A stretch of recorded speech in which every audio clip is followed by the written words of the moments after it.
몇 주 전에 저희들이 베드로전서 4장 말씀을 묵상했습니다. 베드로전서 4장 7절 8절에 보면은 만물의 마지막이 가까이 왔으니 그러므로 너희는 정신을 차리고 근신하여 기도하라.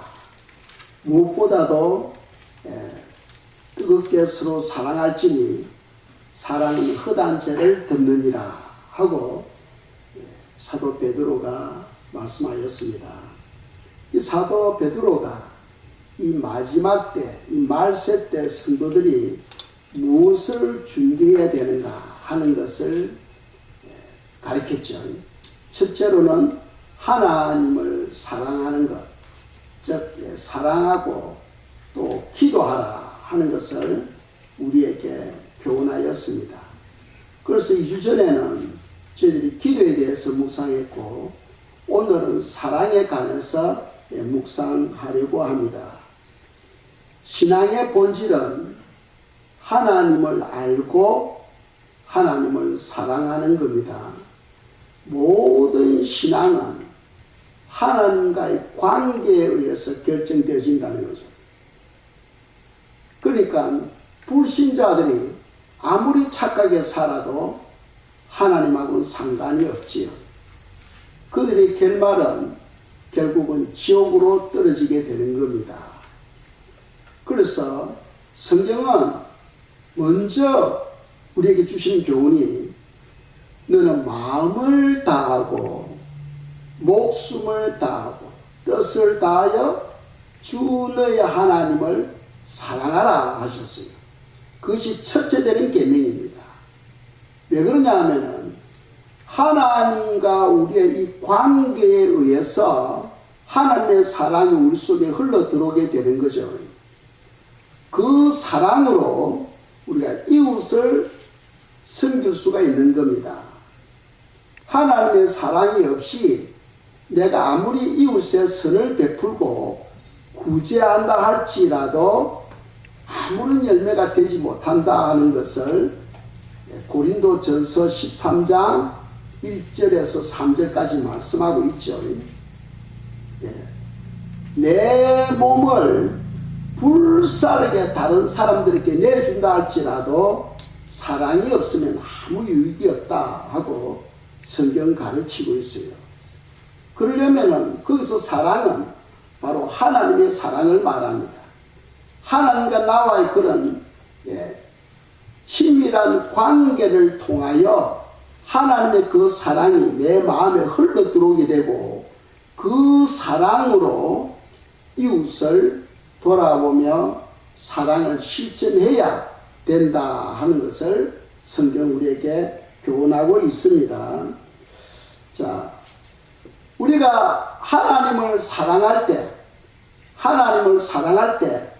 하나님과 우리가 사귐이 있게 됩니다.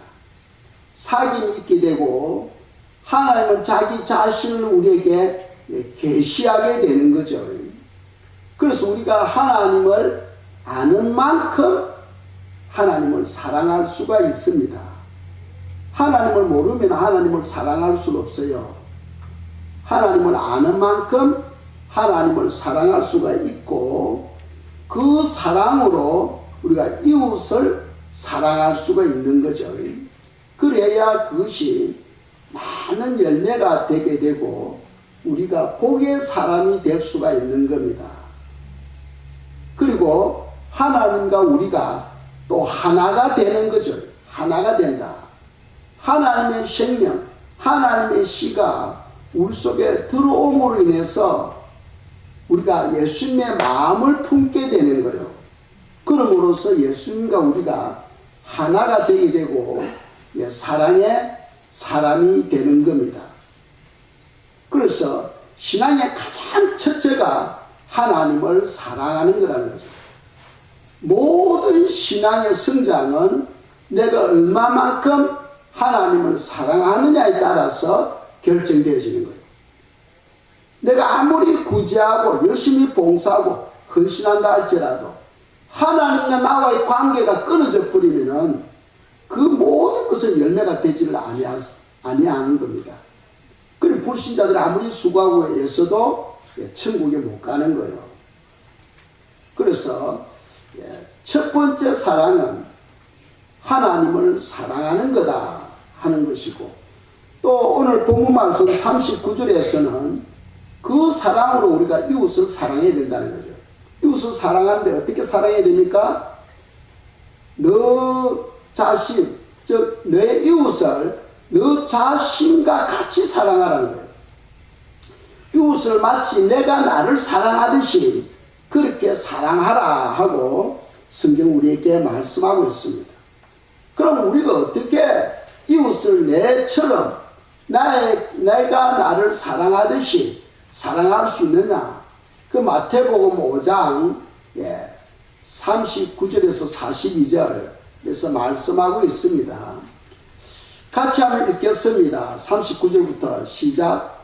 나는 너희에게 이르노니 악한 자를 대적하지 말라. 누구든지 내 오른편 뺨을 치거든 왼편도 돌려대며 또 너를 고발하여 속옷을 가지고자 하는 자에게 겉옷까지도 가지게 하며 또 누구든지 너로 억지로 오리를 가게 하거든 그 사람과 심리를 동행하고 너게 구하는 자에게 주며 너게 꾸고자 하는 자에게 거절하지 말라. 아멘. 사랑은 이렇게 하는 거라는 거예요.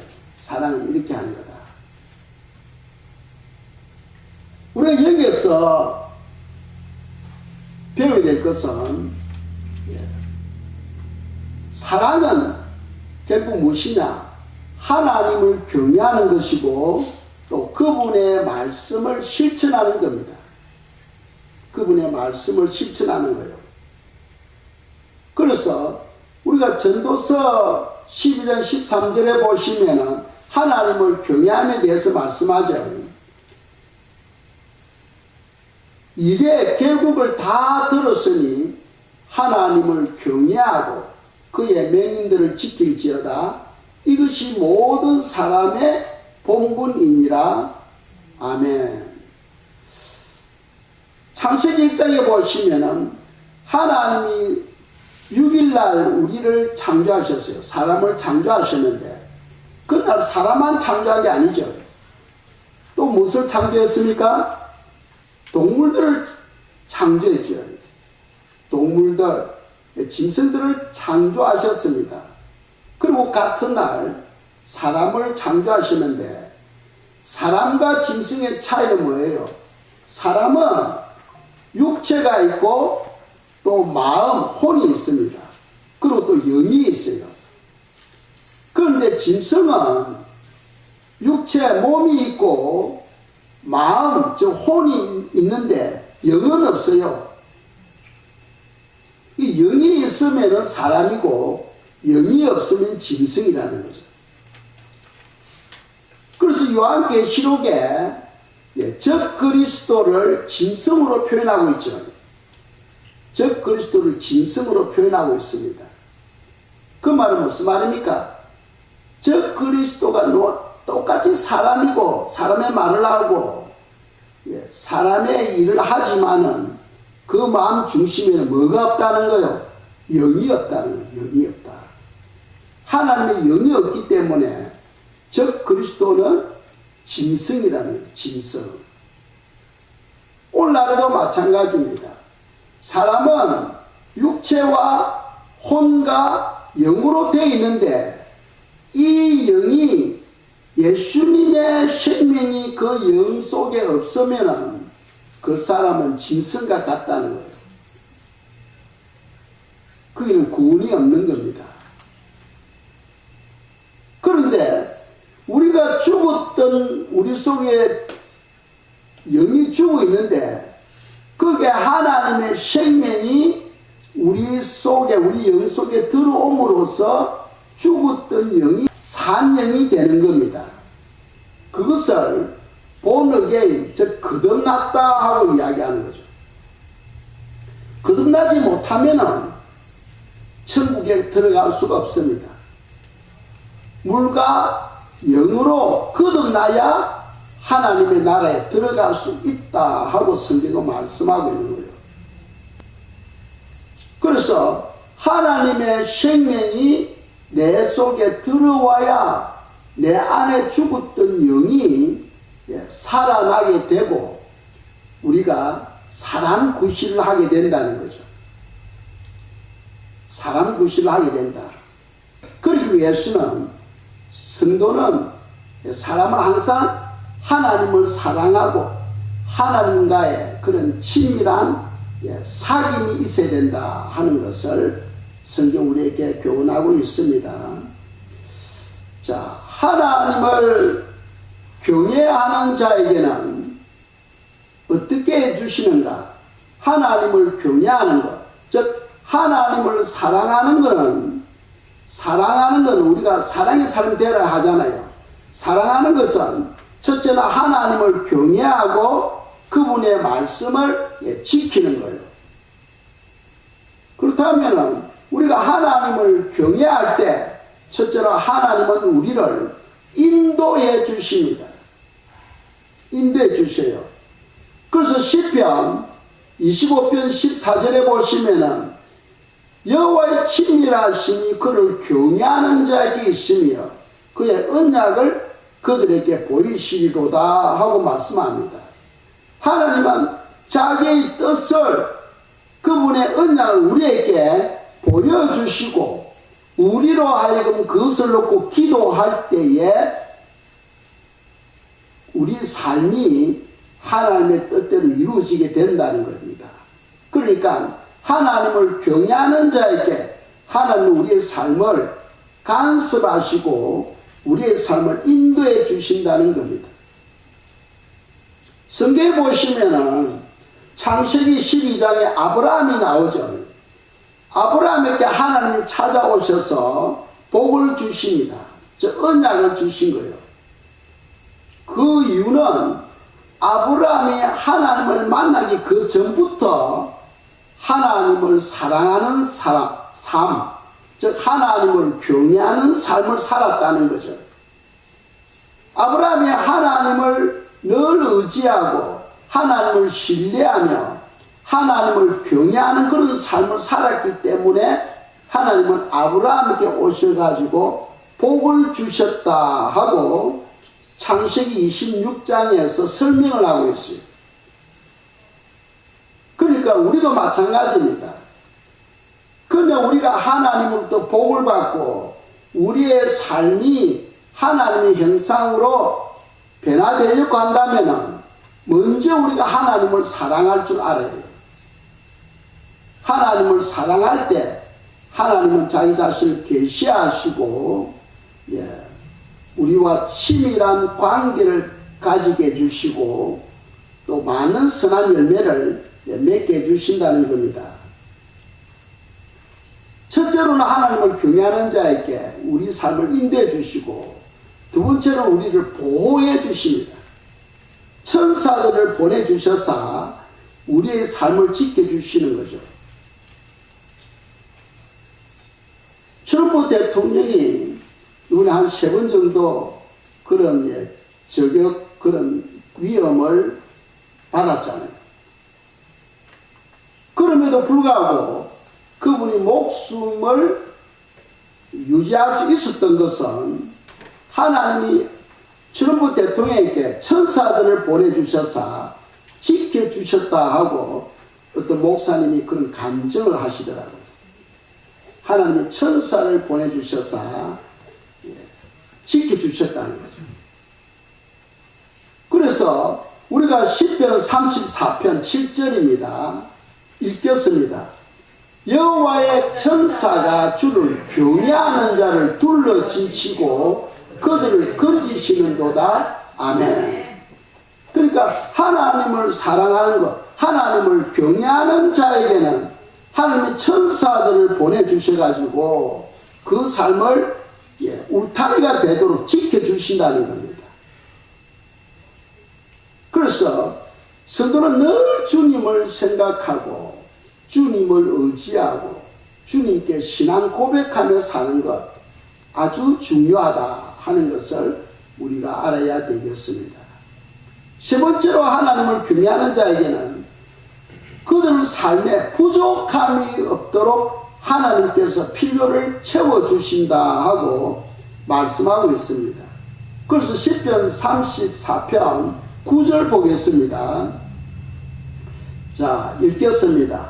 너희 성도들아 여호와를 경외하라. 그를 경외하는 자에게는 부족함이 없도다. 아멘. 얼마나 놀라운 말씀입니까? 하나님을 경외하는 자에게는 그 사람 삶에 부족함이 없도록 따라다니면서 하나님께서 필요를 공급해 주신다는 거죠. 채워주신다. 이제 이 말씀은 우리가 또 잘 이해를 해야 돼. 예수님을 믿으면은 하나님께서 복을 주셔가지고 삶이만 넘치도록 여유가 충만하도록 채워주시느냐, 그걸 우리가 잘 이해를 해야 됩니다. 또 하나님을 경외 안 하는, 하나님을 안 믿는 사람들도 부자들이 이 땅에 많잖아.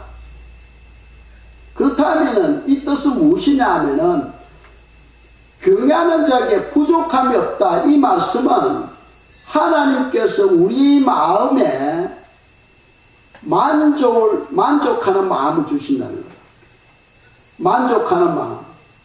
내가 무엇을 가져서 내 마음에 만족이 있는 것이 아니고, 눈에 안 보이고 손에 안 잡힌다 할지라도 하나님께서 우리 마음에 만족을 주시면은 그냥 마음의 평강과 기쁨이 넘치는 거예요.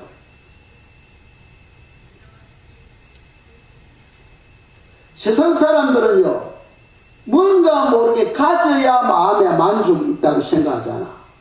그러나 기독교 신앙은 그런 게 아니에요. 내가 가진 것 없어도 하나님께서 우리 마음에 평안을 주시고 또 만족을 주시면은 그냥 마음의 기쁨과 은혜가 충만하고 내 삶에 부족함이 없다 하고 고백을 하게 되는 거예요. 그것이 바로 믿음이라는 거예요. 믿음. 믿음이 사람들에게는 하나님께서 그런 복을 주신다는 겁니다. 이해가시죠?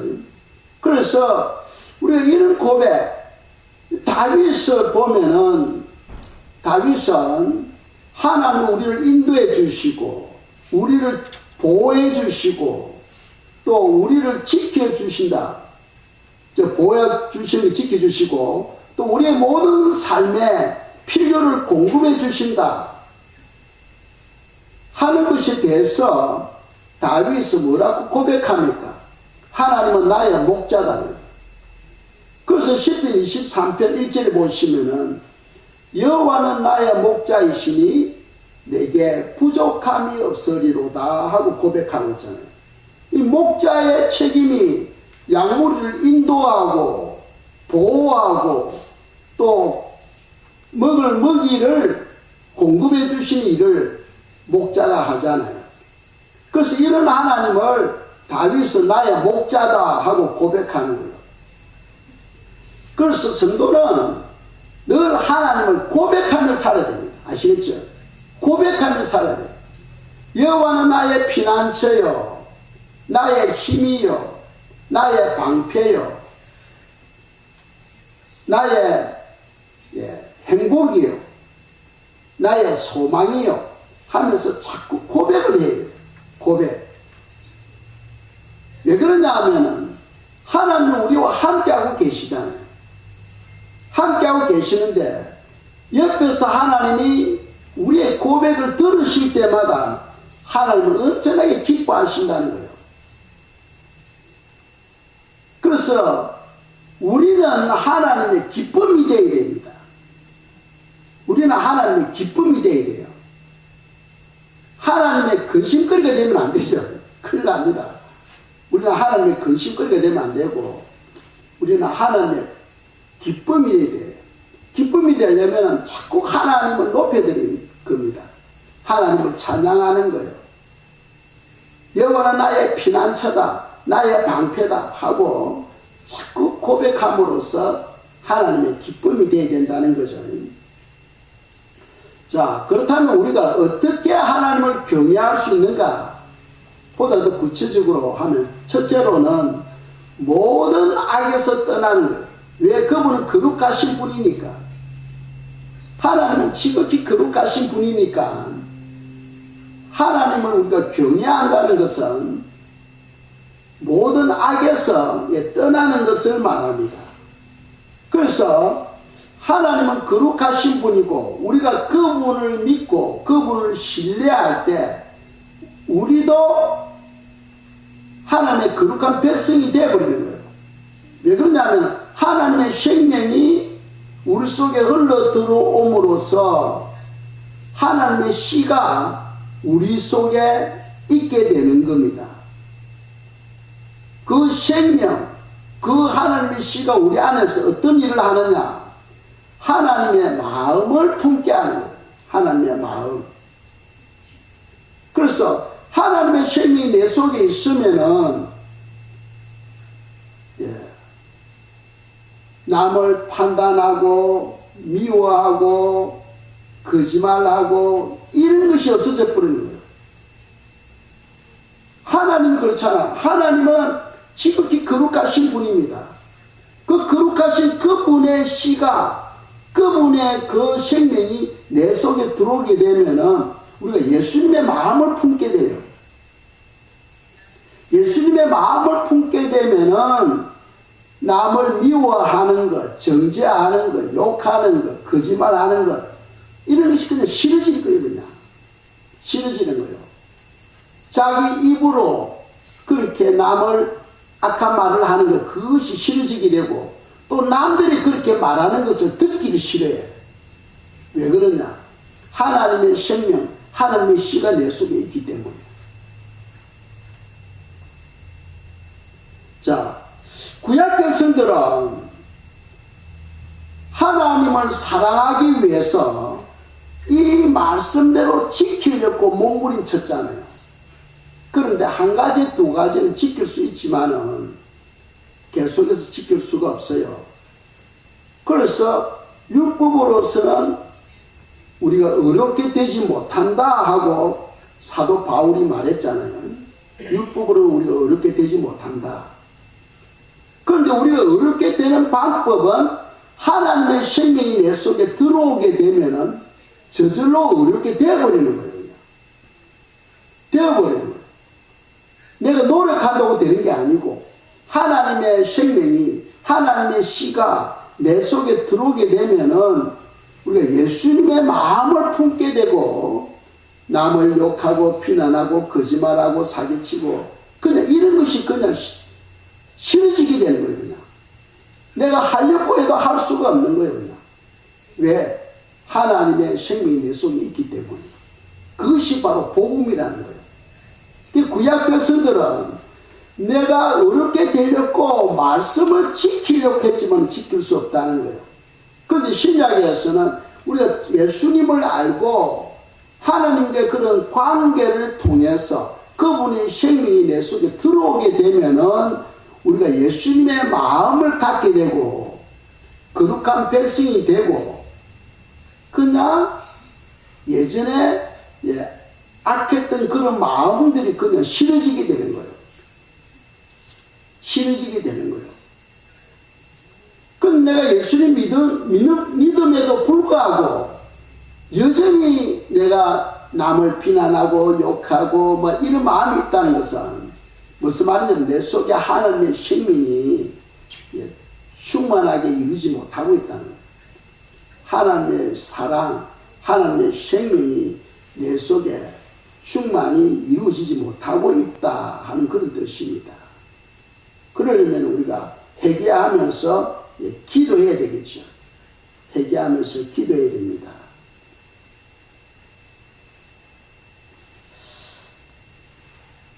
우리는 이미 하나님의 백성, 하나님의 믿음으로서 이미 거룩한 백성이 되었다고 성경은 말씀하고 있어요.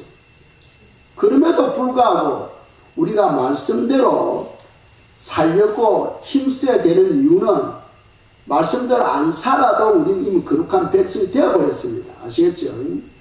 되어버리는데 우리가 그럼에도 불구하고 말씀대로 살아야 되는 이유는 두 가지 이유가 있어요.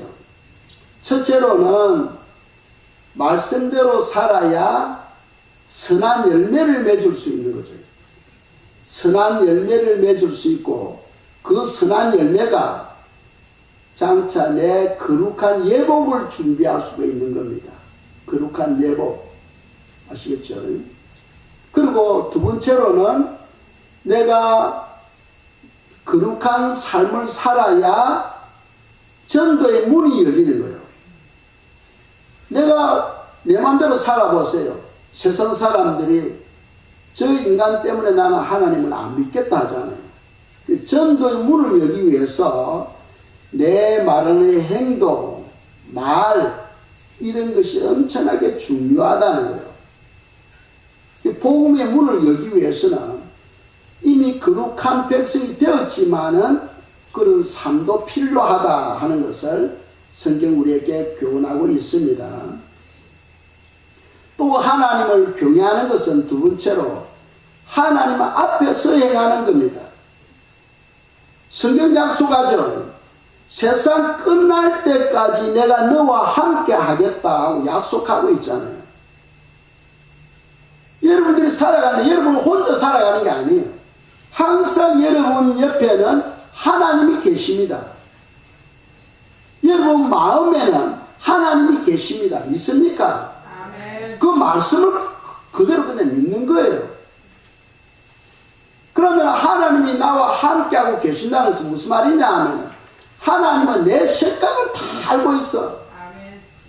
내가 말하는 것을 다 듣고 있어요. 아멘. 내가 행동하는 것을 하나님은 다 보고 계시는 거예요. 아멘. 그래서 그런 삶을 통하여 하나님은 기뻐하시고 영광을 받으신다는 거예요. 그런데 하나님이 옆에 계심에도 불구하고 하나님을 내 삶에 계시는 것을 지식으로는 아는데 삶을 통하여 그렇게 살지 아니하면은 하나님께서 근심하게 된다는 거예요. 근심하게 된다. 하나님은 거룩하신 분이고 창조주이신데 그분이 나와 함께하고 계시는데 나는 그분을 전혀 생각하지 않고 내 마음대로 말하고 싸움하고 거짓말하고 살아보세요. 하나님께서 기뻐하시겠는가? 하나님의 마음이 무거워지겠죠. 근심하게 되겠죠. 그 말은 무슨 말이냐면 하나님이 나와 함께하고 계시는 것을 안 믿는다 하는 것과 똑같은 거예요. 그래서 믿음의 사람, 하나님을 사랑하는 사람은 반드시 하나님이 나와 함께하고 계시고 내 입에서 나오는 모든 말을 다 듣고 계신다 하는 것을 믿는 사람들이라는 거예요. 그런 사람들이 바로 하나님을 경외하는 사람이라는 겁니다. 그래서 시편 16편 8절에 보면은 다윗의 고백이 그거 아닙니까? 내가 여호와를 항상 내 앞에 모시며 그가 내 오른쪽에 계심으로 내가 흔들리지 아니하리로다 하고 말씀하잖아요. 그 다윗은 항상 하나님을 함께 하시는 하나님을 모시고 다니는 거예요. 그 말은 항상 하나님을 인정하며 살았다는 거예요. 하나님을 인정하며 살았다. 한번 여러분 자신을 한번 보시기 바랍니다. 하루에 24시간 살아가면서 하나님이 함께 하시는 것을 여러분들이 어떤 모습으로 그것을 표현하며 살아가고 있습니까? 하나님이 함께하고 계신 걸 성경 말씀대로 우리가 다 알아요. 그렇다면 그분이 나와 함께 하시는 것을 여러분은 어떤 모습으로 그것을 표현하고 있습니까? 엄청나게 중요합니다. 만약 그런 표현이 없다면 하나님을 완화시키는 것과 똑같은 거예요. 하나님은 나와 함께 하고 계신다는데 나는 거기에 대해서 전혀 무관심하고 살아간다면은 어떻게 하나님을 사랑한다, 하나님을 경외한다 하고 말할 수 있겠습니까? 모든 신앙의 성장은 하나님을 사랑함으로써 이루어지는데, 그런데 함께 하시는 하나님을 무시하며 살아가는 것, 그건 사랑하는 것이 아니죠. 그건 결코 사랑하는 것이 아닙니다. 그래서 다윗처럼 늘 하나님 앞에서 우리가 행동하는 것, 늘 그분을 의식하며 살아가는 것, 이것이 바로 하나님을 경외하는 거라는 겁니다. 아시겠죠? 그리고 세 번째로는 우리가 깨끗하고 흠이 없는 그런 예물을 하나님께 드려야 됩니다. 이 성경은 말씀합니다. 너희들이 내게 올 때에 빈손으로 오지 말라고 말씀하잖아요. 하나님은 우리가 많은 것을 하나님께 드린다기보다도 아주 조그만 것이더라도 정성을 다해서 하나님께 드리라는 거죠. 우리 창세기 보면 가인과 아벨이 하나님께 제사를 드립니다. 그런데 가인 것은 받지 아니하시고 아벨의 것은 받잖아요. 거기에 여러 가지 뜻이 있습니다. 아벨은 피 제사를 드렸다. 또 가인은 그냥 곡식을 드렸다. 그렇게도 설명할 수 있겠습니다만, 제가 보건대는 가인은 그냥 창고에 가가지고 곡식을 떠서 그냥 하나님께 드렸고, 아벨은 제사를 드리기 위해서 1년 전부터 준비했다는 거예요. 성경 보면은 1년 된 어린 양을 하나님께 드렸다고 되어 있어요. 그럼 1년 동안 하나님께 드리기 위해서 준비했다는 거예요. 우리가 죽게 나올 때에 예물을 준비할 때에 준비된 예물, 그것을 하나님은 받으신다는 거죠. 준비된 예물을 하나님께서 받으십니다. 그냥 적극적으로 하는 것도 필요하겠습니다만, 진정한 올바른 예물, 깨끗한 예물, 흠이 없는 예물은 미리 기도하면서 준비하여 하나님께 올려드리는 것, 그것이 바로 하나님을 사랑하는 것이요 하나님을 경외하는 거라는 겁니다. 하나님은 먹을 것이 없어가지고 주머니에 가진 것이 없어가지고 우리가 던져주는 것 받으시는 그런 분이 아니죠. 그분은 창조주입니다. 창조주. 모든 것을 그냥 그분의 뜻대로 그분은 다 만들 수 있어요. 그럼에도 불구하고 우리에게 예물을 요구하는 것은 우리가 온 정성을 다하여 준비하는 게 드릴 때 하나님은 그 예물을 받으시고, 그리고 그것을 30배, 60배, 100배로 부풀려서 우리에게 다시 돌려주는 분이에요. 돌려주신다. 아니 돌려줄 거 왜 받아? 하고 또 우리가 이야기할 수 있어요. 그런데 신앙은 마주물이 필요합니다. 우리가 펌퍼질 할 때 그냥 펌퍼질 하면 물이 안 올라옵니다. 거기에 한 컵에 마중물을 부어줘야 돼. 한 컵에 마중물을 부어주고 펌핑하면 물이 지하수에서 올라오잖아요. 그와 같이 모든 신앙은 마중물이 필요해. 그것이 우리가 함께 올려드리는 사랑의 표현입니다. 그런 사랑의 표현을 하나님 받으시고 그게 풍성한 복을 주시는 거예요. 502여 사건 아시죠?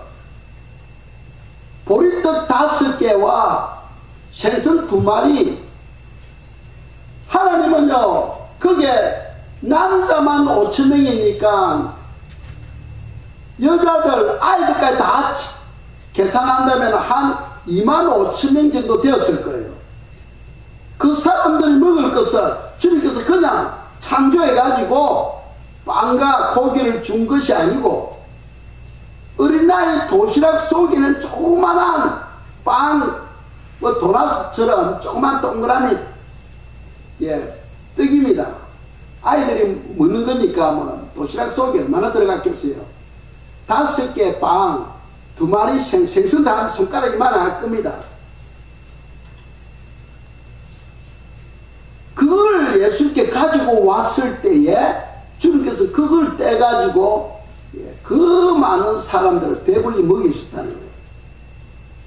그러니까 그 도시락을 주님께 가지고 왔을 때에 주님은 그것을 받으시고 하나님께 감사기도 올려드리고 25,000명 되는 그 많은 사람들을 배불리 먹이셨다는 거예요. 그런데 신앙은 먼저 마중물이 필요하다는 마중물. 가만히 있는데 하나님께서 복을 나를 주시는 것이 아니고, 가만히 있는데 하나님께서 그냥 성령으로 충만케 해주시는 것이 아니고, 성령 충만을 받기 위해서는 먼저 내가 기도해야 돼요. 기도할 때 하나님은 그게 은혜를 부어주시는 거죠. 모든 신앙은 우리의 마중물이 필요합니다. 먼저 내가 하나님께 사랑을 표현할 때에 하나님은 그게 엄청난 복을 나려 주신다는 거죠. 그래서 우리가 깨끗하고 흠이 없는 예물을 준비해서 올려드릴 때에 하나님은 그게 100배 이상의 축복을 해가지고 우리에게 돌려주시는 분입니다. 그 심어야 거두는 거예요. 심는 법을 우리가 알아야 됩니다. 심어야 거둔다. 그래서 깨끗하고 흠이 없는 예물을 드리는 것, 그것이 바로 하나님을 하나님으로 인정하고 그 거룩하신 하나님, 그분을 사랑하는 표현이라는 거죠. 그것이 우리 삶에 엄청나게 중요하다. 그리고 또 마지막으로 하나님을 경외하는 사람은 말을 조심해야 돼요. 말을 조심해야 돼요. 그래서 우리가 시편 34편 보시면은 너희들이 나를 경외하기를 원하느냐 하시면서 말을 조심하도록 가르치고 있어요. 말을 조심하도록. 왜? 내 입에서 나오는 이 모든 말이 다 기도입니다. 여러분 입에서 나오는 모든 말이 다 기도예요. 그걸 모른다면은 입을 통해서 막 불평하잖아. 여러분 기도할 때 막 불평하면서 기도합니까? 큰일 나죠. 불평하면서 기도 안 하잖아요. 그와 같이 우리 입에서 나오는 그 모든 말이 다 기도입니다. 그러니까 입으로 내뱉는 말이 엄청나게 조심해야 되는 거예요. 무슨 무익한 말이든지 너가 한 말대로 다 심판을 받는다고 성경 말씀하잖아요. 그러니까 우리가 말하는 거 이거 아주 조심해야 돼요. 교회는요 죄인들이 모이는 곳이거든. 그러니까 문제가 많아. 어떤 사람은 문제없는 교회를 찾아다니려고 합니다. 그 사람 빨리 죽어야 돼. 그 사람 빨리 죽어야 돼. 왜? 이 땅에 있는 교회들은 문제 있는 사람들이 모이는 곳입니다. 그 문제가 없는 곳은 천국밖에 없어요. 그래서 문제가 없는 교회를 찾아다니는 사람은 빨리 죽어야 돼요. 예수님이 이 땅에 오신 것은 의인을 찾으러 오신 것이 아니고 죄인을 찾아서 구원시키기 위하여 오셨다고 되어 있잖아요. 그러니까 교회는 많은 문제들이 있습니다. 왜? 죄인들이 모이는 곳이니까. 그래서 교회는 막 회개기도 하잖아요. 이런 회개기도 저런 회개기도 막 하잖아요.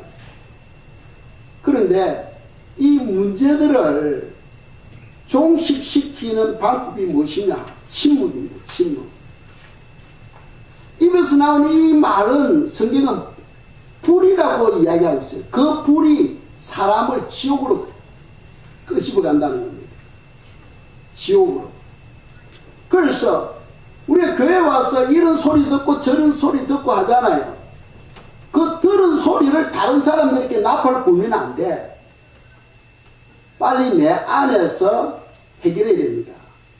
그래서 내가 무슨 말을 듣든지 내 안에서 해결하고 침묵하는 침묵. 침묵하면 불은 금방 꺼져버려요. 그런데 그 불씨를 다른 데 또 붙이고 이리 붙이고 하면은 그 조그만 불이 막 집을 태우는 거예요. 여기저기에서 태우는 거예요. 그러니까 교회는 문제가 있는 곳인데 그 문제를 해결하려면 내가 침묵해야 돼. 침묵하는 것이 바로 교회를 세우는 것이고 또 자기에게 엄청난 유익이다. 그것이 바로 하나님을 경외하는 거다. 하나님을 경외하는 것은 말을 조심하는 거라고 성경 말씀하죠. 시편 34편 12절 13절이니까 거기서 그렇게 말씀하고 있죠. 내가 너희들에게 여호와를 경외하는 법을 가르쳐 주겠다 하시고는 너 입에서 나오는 말을 조심하도록 가르치고 있어요. 그래서 오늘 우리가 묵상한 말씀은 우리 신앙의 성장을 위해서는 가장 어떤되는 것 무엇입니까? 하나님을 사랑하는 거예요. 하나님을 사랑할 때 하나님의 생명이 내 속에 흘러 들어오게 되고 그 생명으로 말미암아 내가 이웃을 사랑하게 되고 그럼으로써 열매가 풍성하게 되고 내 속 사람이 하나님의 형상으로 변화되게 된다 하는 것을 오늘 우리들에게 교훈하고 있습니다. 이 말씀이 저와 여러분들에게 큰 교훈이 되기를 바랍니다. 모두 자리에서 일어나셔서 찬송가 309장 1절과 4절을 드리도록 하겠습니다.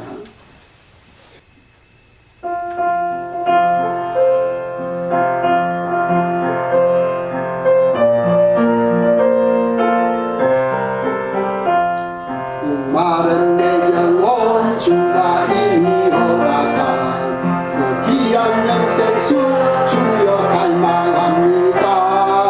그 약속 따라서 힘써 간구하오니 오 주여 내 기도 어서 들어주소서.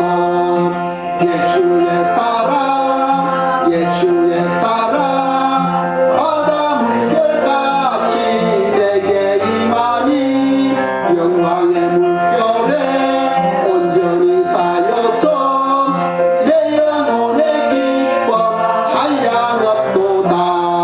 그 차고 넘치는 주여 은혜의 물결 힘차게